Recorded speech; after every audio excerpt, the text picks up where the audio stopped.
안녕하십니까. 서주엔터프라이즈 대표이사 최현석입니다.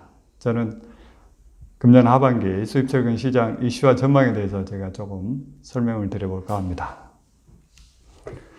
오늘 크게 목차는 세 가지인데요. 첫 번째는 금년 상반기 수입철근 시장 동향 분석에 대해서 해볼 거고요. 두 번째로는 하반기 수입철근 시장 이슈와 전망에 대해서 알아볼 겁니다. 그리고 마지막으로는 지금부터 내년 상반기까지 수입철근 전망에 대해서 알아보는 시간을 갖도록 하겠습니다. 먼저 첫 번째로 금년 상반기 수입철근 시장 동향 분석입니다. 첫 번째, 금년 상반기 수입 통관량을 보면은요, 1월부터 6월까지 43만 2천 톤 정도가 통관되었는데요. 월 평균으로 보면 7만 2,500톤 정도가 됩니다. 이는 작년 대비 2배 정도 수입량이 많은 상태입니다. 수입 통관량에 대해서 세세한 분석을 해보면 월별 수입 통관량의 편차가 심함을 알 수 있습니다. 1월과 5월에 최소량이, 3월과 6월에는 최대량이 수입 통관되었는데요. 1월에는 26,800톤이, 6월에는 12만 톤 정도가 수입되어서 그 편차가 4.5배에 달하고 있습니다. 특히 중국은 3월에 최대인 8만 6천 톤이, 5월에 최소인 8,600톤이 수입 통관되어서 그 편차가 무려 10배에 이르고 있습니다. 이는 중국의 증시세 폐지 전망에 따른 수입량 감소가 그 결정적인 요인이었습니다. 일본사는 국내에 판매하는 것이 수출 이익이 극대화될 수 있다는 일본 측의 판단에 따라서 수입량이 지속적으로 증가했는데요. 6월에 5만 7천 톤이 수입 통관되었습니다. 이는 그동안 알려져 있던 일본산의 수입 캐파, 수출 캐파가 약 3만 톤이라는 가설을 깨는 거의 2배에 가까운 수량이 이제 한국으로 수출할 수 있는 캐파에 진입하였다는 사실을 알 수 있습니다. 대만은 상반기에 한국 수출에는 소극적이었으나 하반기에는 수출량을 대량으로 늘려가고 있습니다. 이 부분에 있어서는 잠시 후에 제가 다시 설명드리겠습니다. 금년 상반기의 특징적인 단어는 바로 이것이라고 할 수 있습니다. 이보다 좋을 수 없었던 상반기 수입 시장. 모든 업체들이 수익을 낼 수 있었던 그런 수입 시장이었다고 볼 수 있습니다. 가장 근본적인 이유는 집값 급등에 따른 건설업계의 장기적인 호황이 수요가의 마찰을 회피할 수 있었던 상태 속에서 가격을 높여서 받을 수 있었던 여건이 마련된 걸로 보입니다. 수입업계는 작년 초부터 계속해서 흑자를 보아왔었는데요. 금년 상반기에 이익률이 급증하고 있습니다. 작년 말 중국의 철석그래 수입 개방 전망으로 가격 폭등이 시작이 되었고, 이는 금년 내내 가격 상승을 예상할 수 있었던 그런 금년 상반기를 맞이하였습니다. 국내 제강사의 SD400 강정하고 그리고 다이아 10, 13mm의 생산 축소로 경쟁 없이 판매가 가능하였던 것도 수입업체들이 수익을 높일 수 있었던 주요 요인이 되었습니다. 중국의 증시세 환급 폐지 여파로 5월에 중국산은 8,600여 톤, 전체 수입량은 3만 6천 톤 미만이 수입되어 수급 파동기와 수입 최소기가 일치하였던 것도 좋은 시황을 맞이하는데 일조하였던 것이 사실입니다. 세 번째로 수입업계의 판매 스타일 변화를 볼 수 있는데요. 그동안 만석적인 공급 과잉 시장 형성에 큰 영향을 끼쳤던 여러 형태의 부실업체가 작년 이전에 대부분 정리되어서 정상적인 재고를 가지고 판매하는 구조로 재편되었는데요.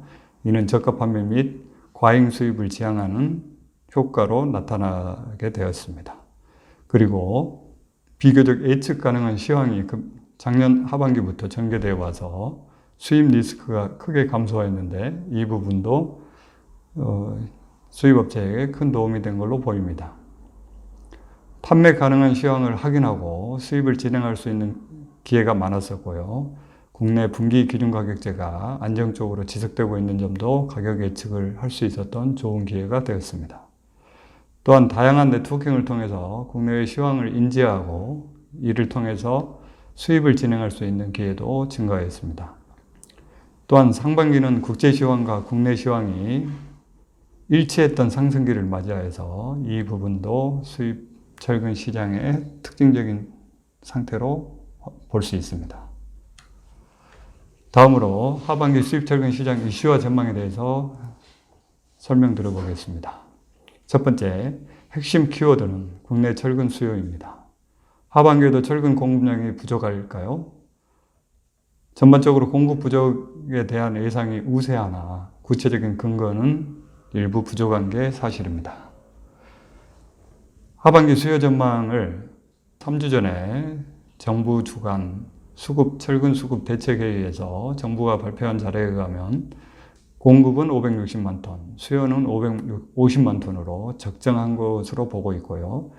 이 회의에서 건설협회는 공급은 560만 톤, 수요는 577만 톤으로 오히려 부족하게 보고 있습니다. 현재까지 7월, 8월, 9월 초를 맞이한 현재 시점에서 보면 아직까지는 정부의 수요 전망이 조금 더 적정한 형태로 나타나고 있음을 볼 수 있습니다.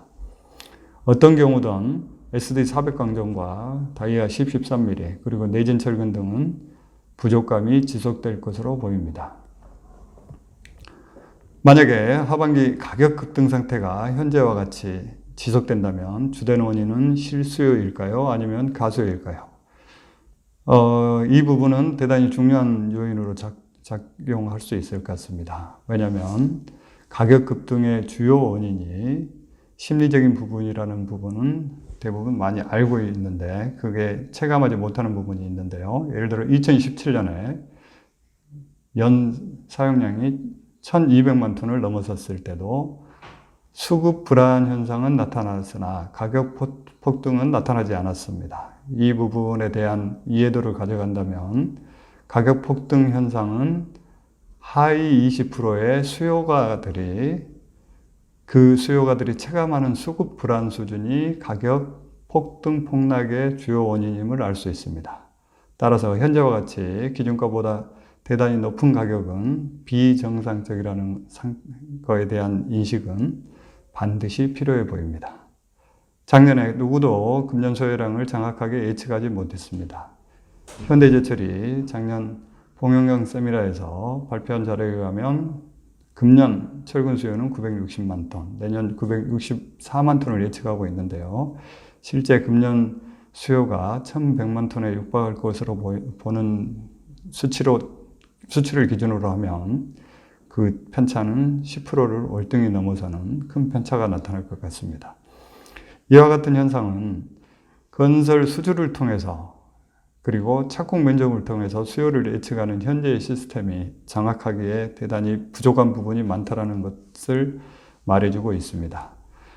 착공 면적 중에 특히 주택 그리고 아파트의 수요가 그리고 지하주차장에 있는 아파트의 수요가 철근의 수요를 산출하는데 대단히 중요한 요소인데 또 착공 시기별로 몰리는 시기, 분산되는 시기에 따라서 수요가 따로 나타나기 때문에 이 부분을 정확하게 예측하는 것이 대단히 어렵습니다. 따라서 예측치는 예측 상태로만 인식하고 수요 대비를 하는 게 맞을 걸로 보입니다.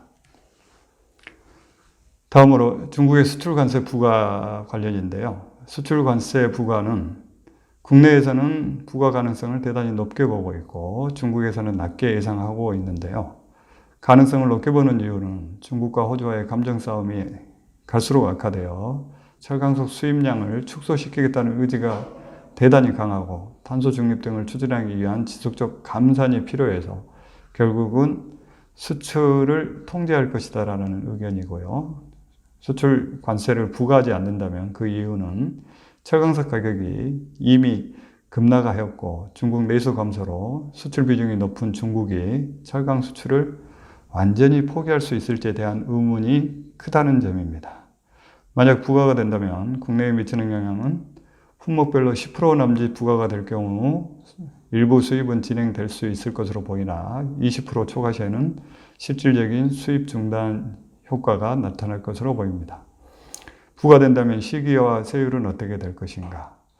부과 시기는 8월 9월 전망이 굉장히 높았으나 현재로 봐서는 10월, 11월로 다시 늦춰진 상태고요. 세율은 품목별로 10에서 25%의 전망이 다수 의견이나 이 또한 조금 더 지켜볼 부분이 많아 보입니다.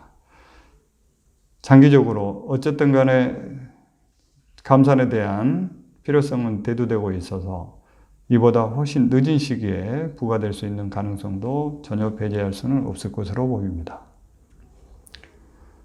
다음으로 세 번째, 하반기 수입량은 감소할까? 결론부터 말씀을 드리면 하반기도 상반기 수입 수준에 근접하는 수량이 수입될 것으로 보입니다. 그 수량은 약 45만 톤 정도가 될 것으로 보이는데요. 대만, 중국산의 7, 8월 기계약 물량이 들어올 예정인 9월부터 11월까지의 수량을 감안할 때 월 수입량은 8에서 9만 톤 이 정도 상태를 유지하다가 12월부터 감소될 것으로 보입니다. 따라서 금년 수입 총량은 전년 대비 2배 정도 증가한 85에서 90만 톤이 될 것으로 예상됩니다. 중국산은 수입량이 감소되고 있고요. 대만산 수입량이 급증하고 있습니다. 대만 신규 제강사의 신규 수출 참여로 월 3만 톤 이상 가능한 것으로 보이고요. 일본산은 기존 캐파보다 오히려 증가한 월 3, 4만 톤 이상이 꾸준하게 지속될 것으로 보입니다. 수입 철근의 핵심 키워드는 수입량의 쏠림입니다. 수입과 가격을 결정하는 주요 요인인데 이와 같은 상황 때문에 어느 시기에 수입량이 얼마나 들어올지는 전체 시장의 가격 변수의 주요 요인입니다. 이 부분은 모두 유의 깊게 지켜볼 부분인 걸로 보입니다. 다음으로 생각해 볼 수 있는 네 가지로는 환율입니다. 하반기 미국 연방준비제도의 테이퍼링 구체화와 외국인 주식 매도 전망 등으로 환율은 금년 하반기까지는 상반기보다 높은 수준을 유지할 것으로 전망됩니다. 1140원에서 1180원 수준이 될 것으로 보이는데요. 이는 수입업과 상승 및 수익성 악화로 이 상태가 지속된다면 수입량 감소의 요인으로 작용할 것으로 보입니다. 여기서 유의할 사항은 환율은 최악 상황이 발생 시 가장 우선 변수로 등장했던 2008년의 사례 등을 봐서 반드시 환해지를 하고 가는 게 좋아 보입니다. 다섯 번째로 정부의 시장 수급 챙기기입니다. 산업통상자원부, 국토교통부 등 정부의 제강사와 건설업계에 대한 적극 시황 개입은 결국 시장 안정 효과로 나타날 가능성이 높은데요. 예를 들어 공동구매, 제강사 생산량 모니터링, 강종별 생산량 조회 등 여러 가지 부분에 있어서 저희들이 생각하는 것보다 더 큰 파급 효과를 나타낼 수 있는 정부의 역할이 가능하다고 생각하는 것이 타당할 것으로 보입니다. 이 부분은 제가 충분히 경험해 본 부분이어서 저 같은 경우는 대단히 중요한 요소로 보고 있는데요. 특히 최적 생산이라고 발표하고 있는 감산 등도 이런 정부의 챙기기로 인해서 제한받을 수 있을 것으로 보입니다. 여섯 번째로 신규 메이커의 수출량 증가입니다.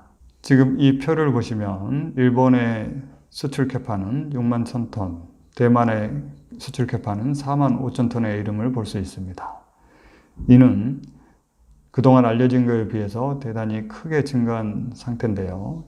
금년 한국에 신규 수출한 KS 메이커가 4개사 이상입니다. 대만은 로통, 퉁호, 이탑, 일본은 키시와다, 그리고 토피는 작년부터 수출을 시작했으나 금년에 본격 수출한 걸로 보면 거의 5개사 이상이고요. 지금도 KS를 신규 추진하거나 또는 재발급을 진행 중인 업체들이 있는 것으로 보아 국내 거래 가격이 현재 수준을 유지해 간다면 앞으로도 해외 신규 수출사는 지속적으로 증가할 것으로 보입니다. 또 한 가지 특징적인 것들은 금년에 BKS 제품이 수입이 증가하고 있다는 사실입니다. 특히 일본산 지스 스펙인데요. 이와 같은 현상으로 인해서 국내 가격이 높을 경우 결국 어떤 형태든 수입량이 증가하여 국내 가격에 영향을 미칠 것으로 보입니다. 지금 보여드리는 수입 철근 케이스 인증 현황을 보면 전체는 35개사, 일본이 6개, 대만이 5개, 중국이 22개사, 그리고 베트남, 말레이시아가 각 1개사씩 KS 인증을 받은 현황입니다. 그리고 일곱 번째로 2008년 악몽은 반복될 것인지, 이와 같은 결과는 수입업계의 쏠림이 핵심 변수로, 그리고 국내 수요가 주된 변수로 작용하여 결과로 나타날 것으로 보입니다. 환율과 수입 조건 등 외부 변수도 주요 요인으로 발생할 건데요. 호황 지속에 대한 과도한 기대감은 악몽의 반복 가능성이 있을 것으로 보입니다. 특히 내년 1분기에는 조금 더 유의해야 될 필요성이 있어 보입니다. 어쨌든 금년은 해피엔딩으로 실현될 가능성이 높아 보입니다. 그리고 마지막으로 여덟 번째, 내년 초 북경 동계올림픽을 생각해 볼 수 있는데요. 내년 2월까지 지겹도록 듣게 될 내용이 북경올림픽 개최에 따라서 환경 개선을 위한 감상과 이와 관련된 시황 변화 추이에 대해서 계속해서 미중, 특히 미중 대립 속에서 많은 양의 뉴스 속에서 저희들이 이 소식을 접하게 될 텐데요. 여러 의견들이 나올 수 있어서 판단에 대단히 혼선이 초래될 수 있는 부분이 아닐까 합니다. 마지막 세 번째로 하반기부터 내년 상반기까지 수입 철근 전망에 대해서 알아보겠습니다.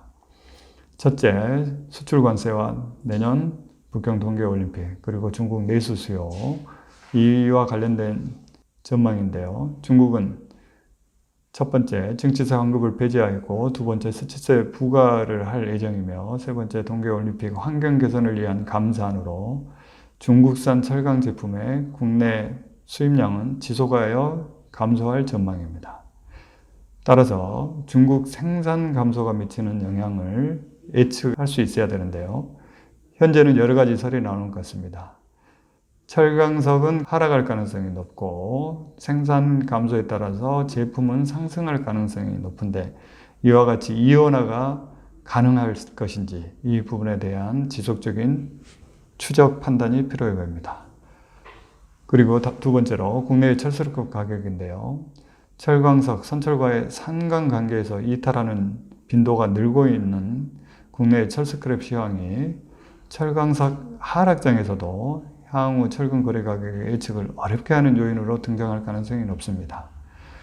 철광석이나 선철이 올라가면 철스크랩도 올라가고 떨어지면 떨어지는 이런 상황은 예측을 통해서 리스크를 해칭할 수 있는데요. 이와 같은 관계를 이탈하는 경우 예측이 대단히 어렵습니다. 따라서 내년 1, 4분기 예측이 어려운데 철스크랩가가 하락할 가능성을 염두에 둬야 되기 때문에 수입 리스크는 조금 더 확대될 수 있을 것으로 보입니다. 세 번째, 국내 수요량 추이와 한국 특강의 공급 시작을 주시해서 봐야 되는데요. 국내 수요 증가, 감소와 내진, 고강도 수요에 따라서 수입량도 유동적으로 바뀔 것으로 보이고, 수요에 따라서 수입량도 유동적으로 변화할 것으로 보입니다. 내년 상반기 한국 특강의 연간 70만 톤 수준의 공급 시장은 수입 시장에는 부정적인 영향을 미칠 것으로 보입니다. 그리고 공급 부정 현상이 멈춰질 경우 건설업계와의 갈등 구조가 다시 재현될 가능성도 가격 전망에 있어서 유의해서 보셔야 될 것 같습니다. 내년 상반기 수입 철근 판매 가격 전망이 불투명함으로써 이에 대한 유의가 필요하다고 하겠습니다. 네 번째, 조건별 수입량을 전망해 보면 주요 요인은 국내 가격과 그리고 중국의 수출세 부과 여부에 따른 수출 가능 여부가 될 것으로 보입니다. 먼저 국내 시장 가격이 높을 경우에는, 국내 시장 가격이 높으면서 중국 수출 관세가 부과될 경우 월 8에서 10만 톤 정도의 수입이 진행이 될 것으로 보이며, 미부과 시에는 10에서 13만 톤 정도가 수입될 수 있을 것으로 보입니다. 그리고 국내 시장 가격이 낮을 경우 수출 관세가 부과 시에는 약 3만 톤, 미부과될 경우 중국산을 포함해서 4, 5만 톤 정도가 수입이 진행될 것으로 보입니다. 내년 수입 철근 업계의 특징으로 보면 금년에 대비해서 수입 업체 수 및 캐파가 증가되어 있습니다. 금년 매출이익 및 수입 업체가 증가되어 내년 수입량이 증가할 수 있는 여건은 성숙되어 있다고 볼 수 있습니다. 수출세 부과로 중국산 수입이 급감하는 경우에도 대만과 일본산의 신규 수출 캐파가 커져 있어서 5, 6만 톤 수준의 수입은 지속될 가능성이 높아 보입니다. 이는 시황과 무관한 수입량의 증가 가능성을 나타낸다고 할 수 있습니다. 지금과 같이 이렇게 살펴봤는데요. 결론적으로 내년은 대단히 유의해서 시장을 봐야 될 것으로 보이며 2008년의 사례에서 볼 수 있듯이 수입 시장은 대단히 조심스럽게 연착륙이 될 수 있도록 유의해서 지켜봐야 되고 이에 관계 업계는 함께 주의하면서 시장을 전망해야 될 것 같습니다. 이상 발표를 마치겠습니다. 감사합니다. 왜냐하면 국내에서는 옛날에는 어떻든 뭐 판재료 이런 거 막 그냥 철강이고 또 뭐 그쪽이 늘 그럴 때는 별로 철근을 주목하지 않다가 예. 요새 이제 이게 상당히 이게 괜찮은 품목이구나 하는 인식이 늘어나는 게 아닌가 생각하는데 예. 사장님은 어떻습니까? 예, 맞습니다. 굉장히 고수익 이제 올해 뭐 상반기 수익률은 한 10%대 중반을 넘어서는 게 아닌가 싶은 생각이거든요. 그 정도면 거의 포스코 수익률에 육박하는 거 아닌지 싶습니다. 그래서 굉장히 고수익이고 그 전망도 또 뭐 정부의 신규 아파트 공급 계획이라든지 3개 신도시 이런 전망에 있어서 장기적으로도 괜찮다고 보고 있기 때문에 굉장히 투자도 많이 늘려가고 있는 것 같고 그리고 뭐 아시겠지만 한국 특강도 확정됐지만 이제 동부제철도 예, 검토하는 그게 이제 시장에 올린 것 같습니다. 도대체 이 우리나라는 수입 철근이 전체 철강제 내수 중에서 이게 맥시멈으로 올라가면 얼마 정도까지 이렇게 늘어날 수 있다고 보십니까, 사장님은? 그동안 맥시멈이 한 15%까지 간 적이 15% 있거든요. 예. 그래서 이제 이런 쪽으로 늘 수는 있는데 아직까지도 불편함 그리고 수입 철근에 대한 반감 그리고 중국산에 대한 오랜 부정적인 인식 이런 것들이 아직 남아 있어서 당분간은 수년 내에 15%를 넘어서기는 어려워 보이고요. 올해 한 뭐 8% 수준 8에서 9% 정도 수준을 갈 것 같은데요. 10% 미만 수준이 당분간은 지속되지 않을까 이렇게 생각을 합니다. 상대적으로 환경 문제도 제기되고 이래가지고 결국 철스크랩 가격이 좀 이렇게 높게 유지되지 않을까 이런 생각이 드는데 그렇다면 자연스럽게 이 소위 국내에서는 대부분 스크랩 가지고 철근을 만드니까 철근도 상당히 그런 측면에서 보면 가격이 떨어지기가 쉽지 않는 상황 아닌가 생각 드는데. 그러게요. 예. 지금 이제 이 부분이 한 번도 누구도 가보지 않은 길로 보입니다. 그러니까 상관관계가 분명히 철강석하고 선철하고 뗄래야 뗄 수가 없는데 그래서 그럼에도 또 이제 철스크랩 가격은 별도로 이렇게 움직일 가능성 이에 따라서 철근 가격도 일반 고로에서 만든 제품하고 가격대가 또 좀 분리될 수 있는 가능성 그리고 중국의 감산이 어느 쪽으로 영향을 나타날지 이런 것도 아직 그래서 저희가 이제 걸어보지 않은 길을 이제 새로이 한번 또 걷게 되지 않을까 결국 부담스러운 부분입니다. 그렇습니다. 예, 저는 전망과 관련해서 내년에 이제 사실 아까 말씀하신 뭐 중국이 뭐 철강 뭐 수출세를 부과하고 또 뭐 환경 문제 때문에 감산을 하더라도 일본이나 뭐 대만에서 실제로 수입을 대체할 거다. 그 중국을 대체할 거다. 그렇게 말씀하셨는데 어떻게 보면 사실 일본과 대만도 사실 철근 산업을 보면 우리나라와 유사한 것 아닌가. 어떻게 보면 신규 투자를 해서 아까 말씀 신규 투자를 해서 철근 생산 캐파를 늘렸다. 실제로 정말로 신규 투자를 해서 늘렸는지 그건 아니죠. 그건 아니고 네. 국내 수요가 줄어서 실제로 수출 여력이 한국의 수익성이 좋아져서 수출 수익성이 좋아져서 내수를 한국향 수출로 돌린 거죠. 네. 말씀하신 대로 이제 한국, 일본, 대만은 일란성 쌍둥이에 가깝지 않습니까? 이제 고철을 베이스로 만들고 전기로고 그리고 일본산 고철을 또 공통적으로 사용을 하고 그래서 되게 세 나라의 원가 구조가 굉장히 유사하거든요. 유사하는데 한국의 수입이 많이 증가하는 유일한 이유는 수익성입니다. 그래서 이제 중국산이 멈출 경우 이 나라에서 수입을 들어올 수 있는 캐파는 형성이 되어 있는데 이 대만과 일본의 특징은 한국의 수익성에 철저히 연동해서만 수출을 한다. 따라서 저희 가격이 하락할 경우, 내수 가격이 하락하면 수입량은 확연히 줄 거고요. 계속해서 지금처럼 가격이 좋으면 수출량이 계속해서 조금씩 늘어가서 중국을 빼고도 10만 톤을 육박하는 수량이 나올 수도 있을 걸로 보입니다. 그러면 완전히 이제 앞으로는 만약에 중국이 수출세를 부과를 하고 또 뭐 환경 문제 뭐 이런 것도 감산을 하게 되면 완전 수입선이 완전히 바뀔 수 있겠네요. 그렇죠. 이미 지금 이제 하반기부터 그런 전조현상은 많이 나타나고 있습니다. 중국산은 지금 뭐 월 한 10,000톤 내에서 이렇게 대만산은 뭐 4만 톤, 5만 톤 이렇게. 그럼 그냥 개인적. 예. 작년에 저희들이 이제 그 사무실에 방문했었을 때 사장님하고 예. 그때 이제 그 이 트레이드를 그때 이제 예. 시작한다고 그렇게 예. 말씀하셨잖아요. 예. 혹시 그 성과는 어떻습니까? 이런 준비가 잘 됐고요. 네. 단지 이제 오픈 시기를 그동안은 조금 이렇게 늦춰왔죠. 여러 가지 이유들이 있었는데, 뭐 완성도도 있고, 또 뭐 국내 시황도 있고 이래서 늦춰왔는데 굉장히 준비가 차곡차곡 잘 돼서 특별하지 않으면 금년 11월에는 이제 그랜드 오픈을 하려고 생각을 하고 있습니다.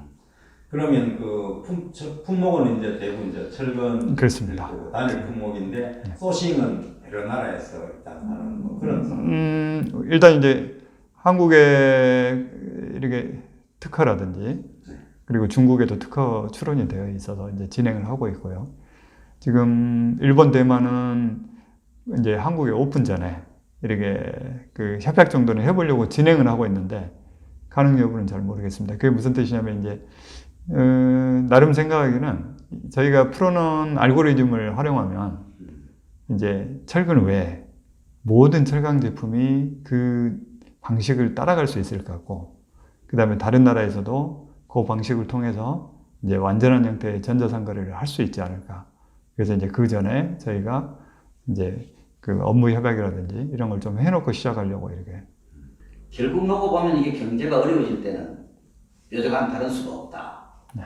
그런 거 보면 거기다 지금 코로나까지 겹쳐서 전 세계적으로 사실 이 건설을 통한 경기 부양책은 정말 강력하게 계속되고 있어서 이 철근 산업의 미래는 정말 탄탄한 것 같습니다. 지금 이제 당분간 3기 신도시 이슈부터 그리고 이제 지금 집값 폭등에 따라서 모든 건축 가능한 공간에는 철근과 H붐을 사용해서 주택을 짓고 있지 않습니까? 그래서 이제 당분간 수요는 탄탄해 보이는데요. 결국은 가불이 아닐까 하는 생각은 많이 가지고 있습니다.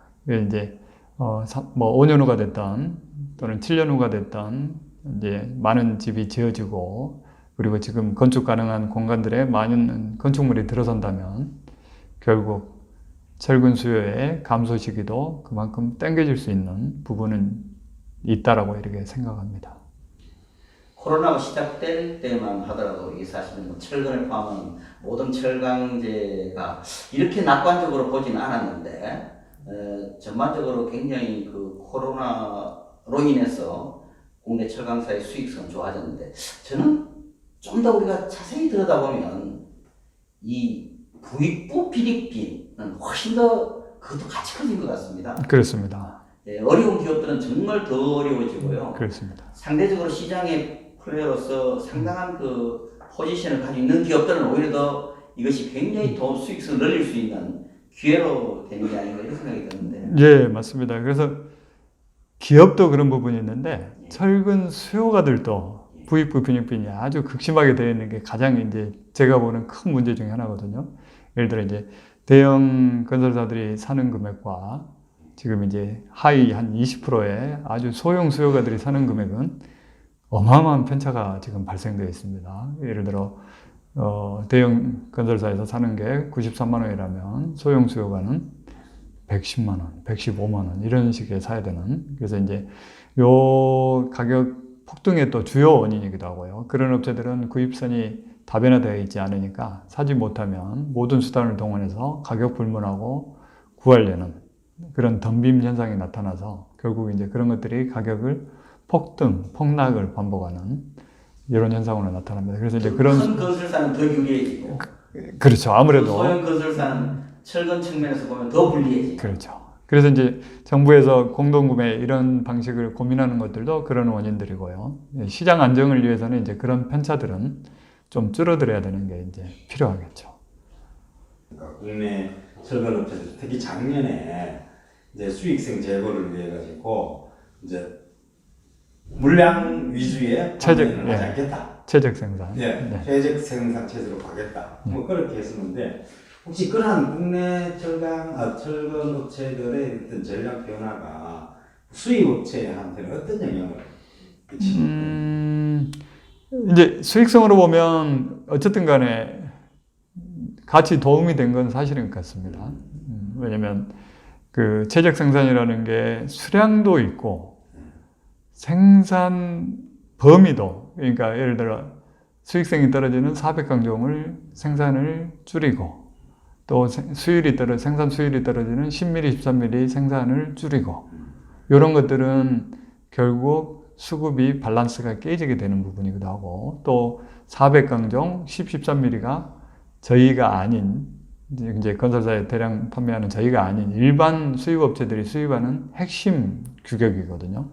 그래서 그 규격들이 시장이 서로 이렇게 경쟁하지 않고 이원화되는 형태로 진행이 돼서 결국 국내 메이커들은 생산성이 좋은 거 위주로 많이 생산을 해서 수익성을 높이고, 수입업체들은 생산되지 않는 제품을 판매를 해서 수익성을 높이는 이런 형태로 우연찮게 이렇게 진행이 되어 왔죠.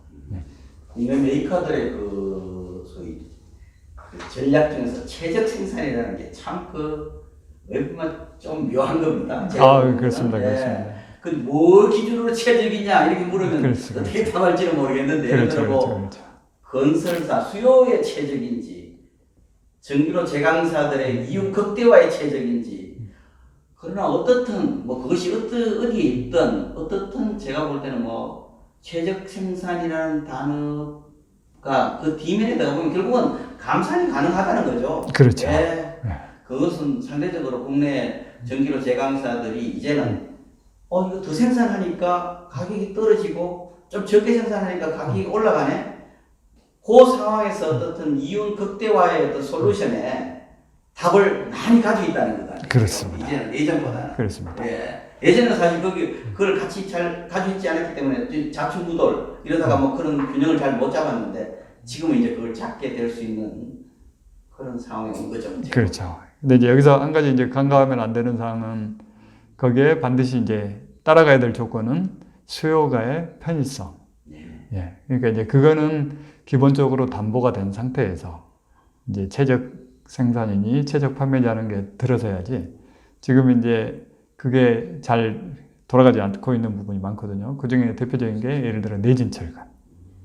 그럼 이제 이 내진철근은 생산 빈도도 떨어지고, 그래서 한 가지 사이즈만 없으면 대체해서 사용을 할 수도 없고, 그래서 공사 현장이 지체되거나 멈추는 이런 현상도 발생되고.